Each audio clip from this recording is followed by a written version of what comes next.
out strength and calm, but it's valuable to do, and it can be done. It can be done by anybody. It doesn't matter who you are, where you're at in your life. You can make changes right now and go about it in a different way from here forward.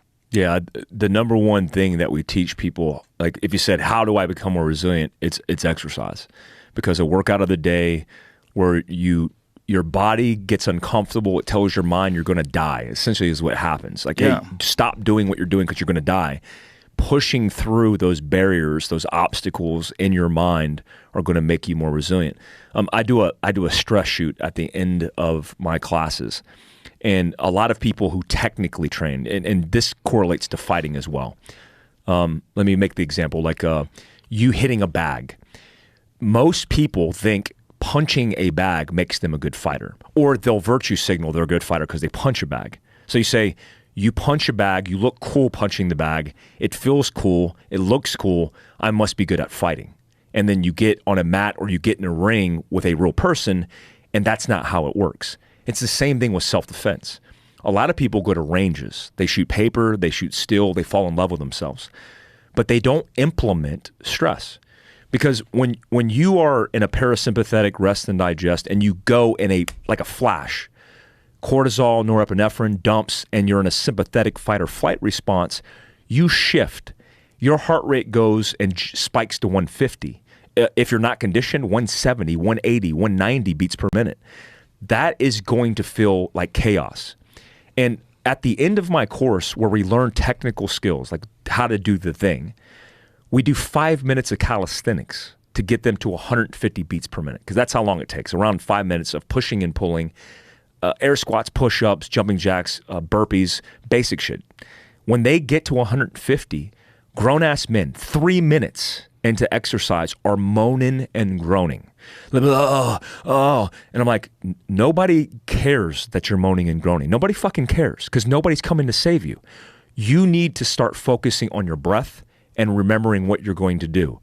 Do your mental model rehearsal for the execution of the part that we actually train. So when they get up at 150 beats per minute, they're supposed to, as a baseline, be 150. If you're out of shape, which most people are, 60% of our country is obese, then they're going to be at 170, 180, and they can't perform. And their technical proficiency falls apart. And that's what I want to see, because I want to see what you suck at. I don't want to shake you. I don't want to tap you on the back, shake your hand and say, you've accomplished everything, good job, and then you walk away.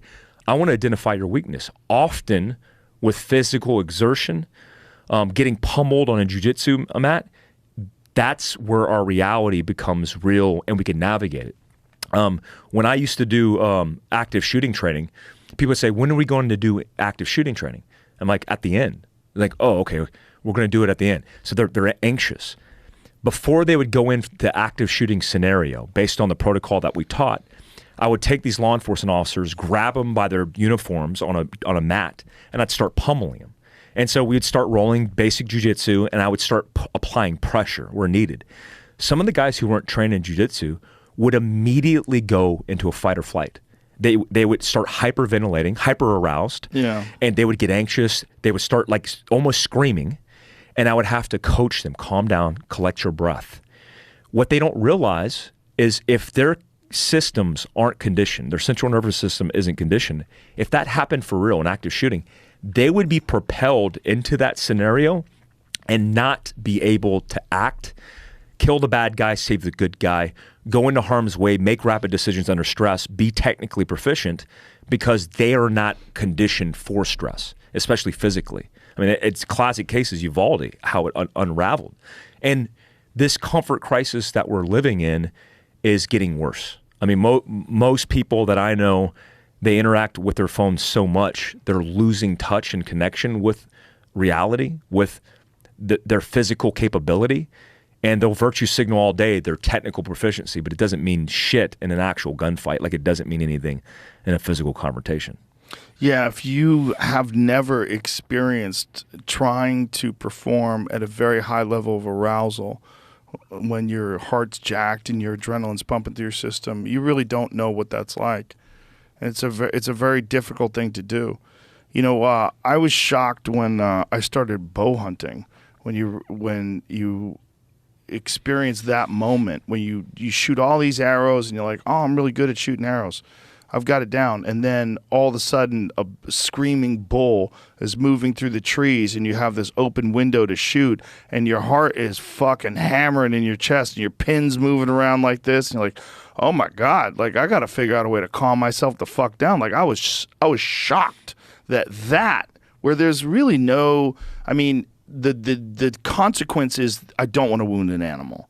And I don't want to fuck it up. I want it to be a clean and ethical kill.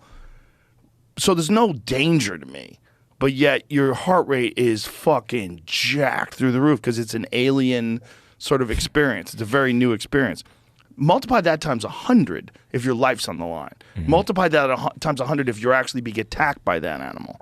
Multiply that times 100 if a person is trying to get you and you're not accustomed to being able to respond and deal with stress. And that's most people. Yeah, you'll find this fascinating. This is you ever heard of the term hypoarousal? Yes. So I've heard you talk about it a couple times. The problem with this idea of being hypo-aroused, playing possum, the feign response, is it's not widely studied. There's a woman named Amanda Ripley. Have you ever interviewed Amanda Ripley? No. She wrote the book Unthinkable, and it's a real good book on why people live, why people die. I'm fascinated by that shit in survival. She talks about the Virginia Tech shooting.